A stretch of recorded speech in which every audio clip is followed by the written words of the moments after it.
以前你哋未信主，係遠離上帝嘅死人，陷入罪惡深淵。嗰陣時，你哋做人係隨同呢個世界嘅潮流，同埋隨從靈界嘅邪惡領袖，就係嗰個喺一切叛逆上帝嘅人同心裏面活動嘅邪靈。事實上，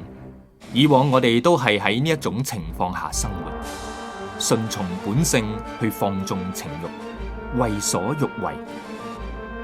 其實我哋同其他人冇咩分別，都令上帝非常憤怒。好在上帝滿有憐憫，更因為佢對我哋有無比嘅大愛，就透過基督嘅復活，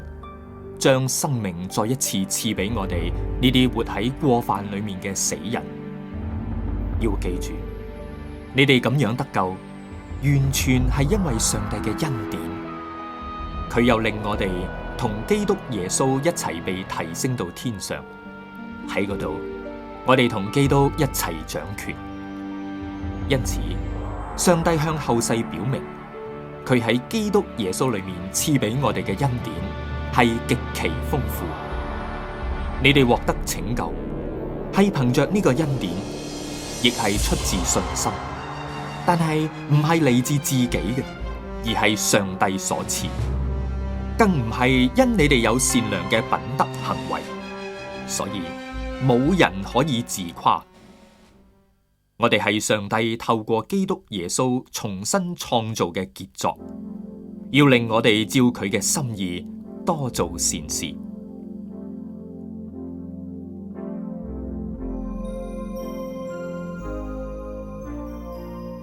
所以你哋應該記住，你哋呢班人以往因血緣關係被排斥喺上帝選民門外，俾受過割禮嘅猶太人稱為外人。嗰陣時，你哋同基督相隔，又唔係以色列人，既唔認識，亦冇權過問上帝嗰個滿帶應許嘅約。生喺世上，既冇上帝，亦冇盼望。但係而家，你哋呢班以前遠離上帝嘅人，由於相信基督，就靠住佢所流嘅血，可以親近上帝啦。因為基督自己就係我哋之間真正嘅和平，係佢將分隔我哋以色列人同你哋外族人之間嘅圍牆拆去，